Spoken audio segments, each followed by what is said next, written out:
अब हम शुरू करेंगे पार्ट नंबर 15 चैप्टर नंबर 2 का। ठीक है, इसके अंदर अब हमें क्या पढ़ना है? इसके अंदर हमें देखने हैं जॉइंट स्टॉक कंपनी तो हमने पूरी अच्छे से देख ली, उसके फीचर्स अच्छे से देख लिए। अब हम इसमें समझेंगे मेरिट्स क्या होते हैं उसके और डीमेरिट्स क्या होते हैं, मतलब कंपनी के फायदे क्या है और नुकसान क्या है। ठीक है, सबसे पहले लिमिटेड लाइबिलिटी। सबसे पहला ही इसका फायदा क्या है, इसकी लिमिटेड लाइबिलिटी है। अब भाई सोल प्रोप्राइटर की आपको पता है लिमिटेड लाइबिलिटी नहीं होती, अनलिमिटेड होती है। एचयूएफ की भी होती है, कर्ता की, मेंबर्स की तो लिमिटेड होती है। फिर पार्टनरशिप में पार्टनर्स की भी अनलिमिटेड होती है, एलएलपी पार्टनरशिप को छोड़ के। ठीक है, लेकिन यहाँ पे जॉइंट स्टॉक कंपनी में सबसे अच्छी बात ये होती है, the shareholders are liable to the extent of the amount unpaid on the shares held by them. ये वाली लाइन मैंने आपको लास्ट वाले पार्ट में समझाई थी, वापस से एक बार रिपीट कर देता हूं शॉर्ट में। 100 रुपए का एक शेयर है, आपसे 100 रुपए में से अभी तक सिर्फ 50 रुपए मंगवा लिए गए हैं, तो आपसे कंपनी और कितने पैसे मंगवा सकती है? 50, और उससे ज्यादा नहीं। दूसरा केस, आपसे कंपनी 80 रुपए मंगवा चुकी है, आपसे कंपनी और कितने पैसे मंगवा सकती है? सिर्फ 20 रुपए और। आपसे कंपनी 10 रुपीज मंगवा चुकी है, आपसे कंपनी और कितने पैसे मंगवा सकती है? बस 90 रुपीज और इससे ज्यादा नहीं। पहली लाइन का मतलब यही था, आपसे कितना पैसा जो अनपेड है, जो अभी तक आपने पे नहीं किया शेयर्स के ऊपर, आपसे वो पैसा मंगवाया जा सकता है। बट कब? In the case of financial difficulties, मतलब लॉस के टाइम पे। ऑल्सो ओनली द एसेट, क्या? Also only the asset of the company can be used to settle the debt, leaving the owners personal property free from any charge. मतलब ये हुआ कि owners, जो share holder है, उनकी personal property को कोई हाथ नहीं लगाएगा। कंपनी का सारा सामान बेच बाच के क्या करेंगे? पेमेंट करेंगे, बट कंपनी की उसको कोई भी हाथ नहीं लगाएगा। This reduces the degree of risk borne by the investor। इसीलिए लोग कंपनी में इन्वेस्ट करना पसंद करते हैं कि उन्होंने इन्वेस्ट किए लेट सपोज 100 रुपीज, तो डूबेगा कंपनी कितने भी नुकसान में जाए फर्क नहीं पड़ता। समझना, मान लो मैंने 2 शेयर खरीदे, एक 100 रुपए का था, तो मैंने 200 रुपए कंपनी में लगाए। अब कंपनी का कितना भी नुकसान होता रहे, कितना भी नुकसान होता रहे, मेरा 200 रुपए से ज्यादा नुकसान हो ही नहीं सकता, इससे ज्यादा नहीं हो सकता। मतलब ऐसा नहीं मेरा भी नुकसान, कंपनी का नुकसान हुए जा रहा है तो मेरा भी हुए जा रहा है, नहीं, मेरा 200 से ज्यादा तो नहीं होगा, ये वाली बात होती है। ठीक है, इसलिए इसमें डिग्री ऑफ रिस्क क्या होता है?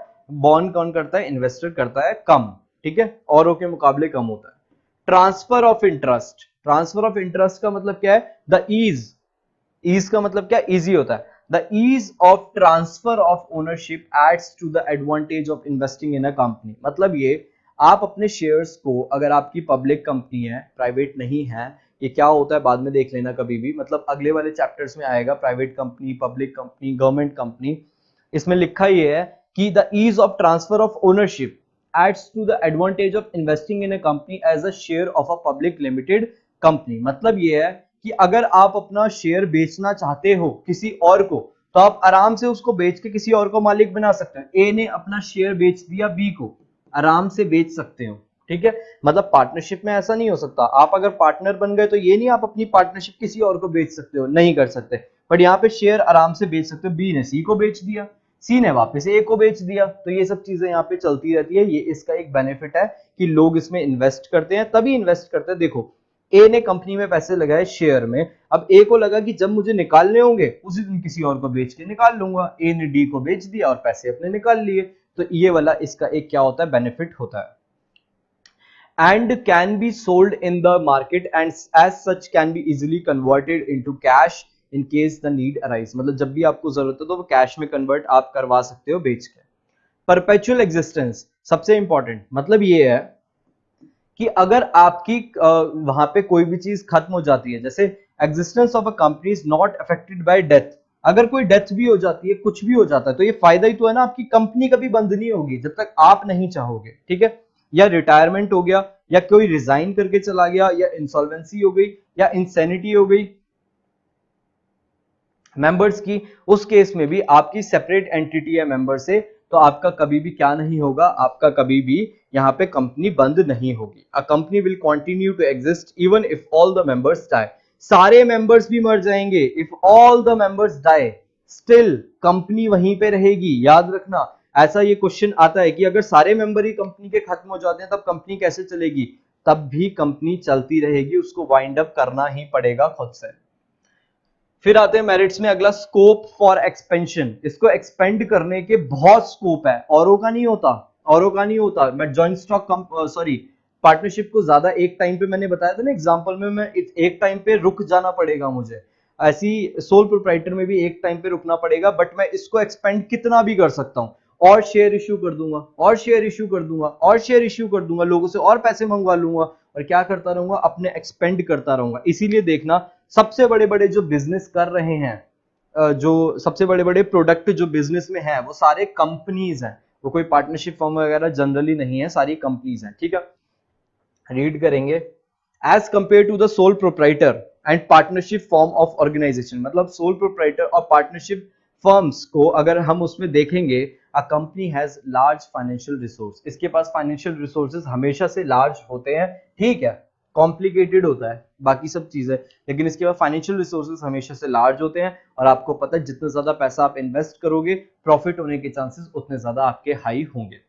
Further, capital can be attracted from the public as well as through loans from banks and financial institutions. ठीक है, मतलब आप क्या कर सकते हो, आप पैसे या तो बैंक से लोन भी ले सकते हो, या शेयर बेच के भी पैसे ले सकते हो, शेयर को इश्यू करके भी पैसे ले सकते हो, और लोन भी ले सकते हो। तो इनके पास पैसे के सोर्सेज बहुत सारे होते हैं। ठीक है, नेक्स्ट है प्रोफेशनल मैनेजमेंट।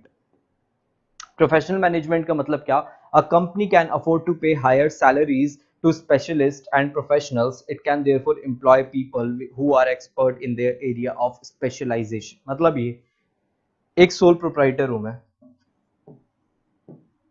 मुझे एक शूज में स्नीकर्स बनाने का मेरे को मन कर रहा है, मैं किसी को रख नहीं सकता। क्यों नहीं रख सकता, क्योंकि अगर मैं किसी एक्सपर्टीज को बुलाता हूं, वो भी किसमें, स्नीकर्स बनाने में, मैंने कहीं से उसको बुलवा भी लिया, वो अपनी फीस इतनी हाई बताएगा कि मैं उसको पे ही नहीं कर पाऊंगा।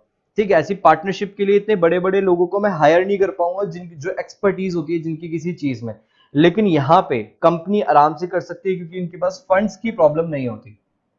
तो ये क्या कर सकते हैं, अफोर्ड कर सकते हैं हायर सैलरीज पे करना, किसको, स्पेशलिस्ट को, प्रोफेशनल्स को, ये हायर सैलरी पे करते हैं। और वो क्या करते हैं, यहाँ पे आते हैं और अपनी एक्सपर्टीज जिसमें भी होती है इन लोगों को प्रोवाइड करते हैं, और कंपनी बहुत अच्छे से ग्रो करना शुरू कर देती है। ठीक है, इसके बाद अब आते हैं हम लिमिटेशंस पे। कुछ लिमिटेशंस भी है। सबसे पहली तो हमें सबसे पहले ही समझ में आ चुकी है, कॉम्प्लेक्सिटी इंफॉर्मेशन। इसको बनाने में दिमाग खराब ज्यादा होता है, मजा नहीं आता। क्यों, the formation of a company requires greater time. ऐसा नहीं है, देखो सोल प्रोप्राइटर आज सोचा कल खोल भी सकते हो, पार्टनरशिप आज सोचा कल खोल भी सकते हो। ठीक है, एचयूएफ तो मतलब ये सब चीजें कभी भी कर सकते हो, बट कंपनी आज सोचोगे ना तो 10 साल, मतलब 10 साल तो नहीं, लेकिन उसको टाइम लगता है। 10 साल एक्चुअल में नहीं लगता, इतना टाइम नहीं लगता, बट हाँ कंपनी बनाने में टाइम लगता है।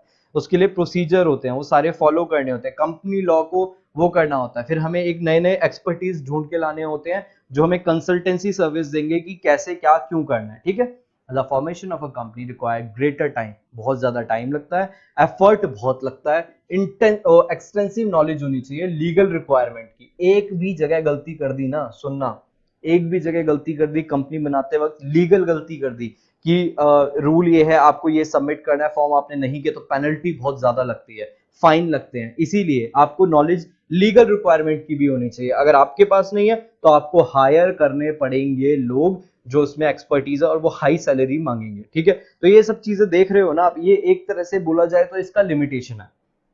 एंड द प्रोसीजर इन्वॉल्व, इसका प्रोसीजर भी बहुत बहुत बहुत टेढ़ा है। ठीक है, as compared to sole proprietor and partnership form of organization, formation of a company is more complex. एक कंपनी को बनाना हद से ज्यादा कॉम्प्लेक्स बन जाता है। लैक ऑफ सीक्रेसी, ये पॉइंट हम पहले ही डिस्कस कर चुके हैं कि कंपनी के केस में इनके ऊपर एक वो है, कंपनीज एक्ट ने बोला हुआ है कि आपको अपनी सारी जो भी रिपोर्ट है उसको पब्लिश करना पड़ेगा, और या तो पब्लिक को प्रोवाइड करवाना पड़ेगा। ठीक है, जब वो पब्लिक को प्रोवाइड करवाने के लिए जाएंगे, उस केस में क्या होता है, The Companies Act require each public company to provide from time to time a lot of information. सिर्फ एक नहीं, बहुत सारी information, तो secrecy नाम की तो कोई चीज बचती नहीं है। ठीक है, to the office to the registrar of companies. Such information is available to the general public also. अच्छा, ये जनरल पब्लिक को क्यों दी जाती है इंफॉर्मेशन कंपनी की? सिर्फ इसलिए, कल ये शेयर इश्यू करेंगे, मतलब शेयर इश्यू करके पैसे मांगेंगे लोगों से, तो लोगों को पता तो होना चाहिए कंपनी क्या करती है, क्यों करती है, कितना कमा रही है, तभी तो लोग शेयर्स को खरीदेंगे और कंपनी को पैसे देंगे। इसीलिए जनरल पब्लिक को बताना जरूरी होता है कंपनी क्या काम कर रही है, कैसे कमा रही है, कितना कमा रही है। इसी चीज को बोला जाता है lack of secrecy. It is therefore difficult to maintain complete secrecy about the operation of the company. इसीलिए हर किसी को पता चल जाता है और ये बहुत मुश्किल बन जाता है अपनी कंपनी की डेटा को बचाना, क्योंकि सीक्रेट रखना। ठीक है, तो ये वाली चीज यहाँ पे कंप्लीट हुई, लैक ऑफ सीक्रेसी। इसके बाद आता है impersonal work environment. Separation of ownership and management leads to situation in which there is lack of effort as well as personal involvement on the part of the officers of a company. इसको ऐसे समझो, sole proprietor होता है, वो खुद का मालिक है। सोल प्रोप्राइटर खुद का मालिक है तो वो ज्यादा इन्वॉल्व होकर काम करता है। लेकिन यहाँ पे जब ओनरशिप अलग हो गई है और आपकी मैनेजमेंट अलग हो चुकी है, उस वाले केस में आपको वो एक तरह से मोटिवेशन नहीं मिलता ज्यादा काम करने का। ठीक है, तो इम्पर्सनल वर्क एनवायरनमेंट भी कंप्लीट हो गया। इसके बाद आता है हमारा न्यूमरस रेगुलेशंस, और भी बहुत सारी रेगुलेशंस होती हैं इसके अंदर। ठीक है, the functioning of a company subject to many legal provision and compulsion. बहुत सारे लीगल प्रोविजंस इसके अंदर आपको अप्लाई करने पड़ेंगे, प्लस इसमें कंपल्शन भी बहुत ज्यादा होता है। A company is burdened with numerous restriction, इनके ऊपर रेस्ट्रिक्शन भी बहुत है। आपको एक चीज मैं बताऊं, जब एक कंपनी को रजिस्टर करते हैं तो नाम आपको देना पड़ता है, कंपनी का नाम देना पड़ता है, और उसके अंदर भी एक लिस्ट है बहुत बड़ी कि आप ऐसे कंपनी के नाम नहीं रख सकते, जैसे एबीसी लिमिटेड, आप ऐसे नाम नहीं रख सकते, आप और बहुत सारे नाम नहीं रख सकते। आपको नाम डिसाइड करने में सोचो, जब इतना ड्रामा हो रहा है तो आप खुद सोचो एक कंपनी को और चीजें करने में कितने ज्यादा प्रॉब्लम्स को फेस करना पड़ता होगा। बहुत सारी रिस्ट्रिक्शन होती है बहुत जगह। ठीक है, in respect of aspect including audit, voting, filing of report and preparation of documents, and is required to obtain various certificate from different agencies. ठीक है, इनको डिफरेंट एजेंसी से क्या जरूरत होती है, सर्टिफिकेट लाने की। अब एक बात ध्यान से सुनना, ठीक है, इस सेबी के बारे में मुझे कुछ समझाना है। Securities exchange board of India, इसकी पूरी फुल फॉर्म होती है सेबी की, क्या होती है लिख देता हूं मैं, सिक्योरिटीज, स्पेलिंग देख लेना, SECURITIES, securities exchange board of India. ठीक है, सेबी की फुल फॉर्म ये होती है। अब आपको मैंने एक बात बोली थी, सोच के देखना, मैंने बोला कि आपको क्या करना है, आपको शेयर को इश्यू करना है, लोगों से पैसे मांगने हैं। आप खुद सोचो, आप कहां से लोगों के पास जाओगे, कहां पे मांगोगे पैसे, कहां पे मांगोगे। आप अपनी एक कंपनी आज खोलना चाहते हो और आपको चाहिए कैपिटल चाहिए, आप लोगों से पैसा मंगवाना चाहते हो, मतलब उनको शेयर देके पैसा चाहते हो, तो कहां से जाके ये काम करोगे, तो आप जाओगे सेबी के पास, security exchange board of India. आप इनके पास जाओगे, आप इनको इनकी फीस पे करोगे, आप इनकी सारी फॉर्मेलिटीज पूरी करके इनसे एक सर्टिफिकेट लेके इनको बताओगे कि मेरे शेयर बिकवा दो। फिर ये सेबी जो होता है ये आपके शेयर को आगे बेचने में आपकी मदद करेगा। हाँ, उसकी फीस वो पहले ही ले लेगा। ठीक है, फिर ये शेयर बेचेगा, सेबी पे सबको भरोसा है। अगर सेबी आपके शेयर बेच रहा है तो लोग आपसे खरीद, मतलब आपके शेयर खरीद भी लेंगे, लेकिन आप खुद बेचने निकलोगे तो शायद एक भी नहीं बेच पाओगे कभी भी। ठीक है, लास्ट है इसमें डिले इन डिसीजन मेकिंग। नाम से समझ में आ रहा है कि इसमें डिसीजन लेने में सोल प्रोप्राइटर यूं लेता है, एचयूएफ यूं लेता है, पार्टनरशिप में भी फटाफट ले ही लेते हैं, बट इसके अंदर 50 लोगों को पहले पूछना पड़ता है डिसीजन लेने के लिए। और छोटे छोटे जो लोग हैं, मतलब जो नीचे लेवल पे काम कर रहे हैं, वो तो डिसीजन कभी ले ही नहीं सकते, क्योंकि सारे डिसीजन कौन लेता है, या तो टॉप मैनेजमेंट लेती है या बोर्ड ऑफ डायरेक्टर्स लेते हैं। पढ़ेंगे एक बारी। Companies are democratically managed through the board of directors, which is followed by the top management, middle management, and lower management level management. Communication as well as approval of various proposals may cause delay not only in taking decision but also in acting upon them option, but to sell their shares and exit the company. As the directors virtually enjoy the rights to take all major decision, it leads to rule by few. मतलब simple सी चीज है, आपको decision लेने में time लगता है। अगर आपको नीचे से कहीं ऊपर डिसीजन लेना है तो आप डायरेक्टली नहीं बोल सकते, तो ये वाली प्रॉब्लम्स यहाँ पे आती हैं। ये है सारी limitations of joint stock company. Part 15 भी यहाँ पे फिनिश हो गया, पार्ट 16 एंड पार्ट 17 पेंडिंग है। इसके बाद हमारा पूरा चैप्टर ओवर, सबसे बड़ा चैप्टर और सबसे इंपॉर्टेंट चैप्टर। ठीक है, तो यहाँ पे हमारा पार्ट नंबर 15 भी हुआ फिनिश।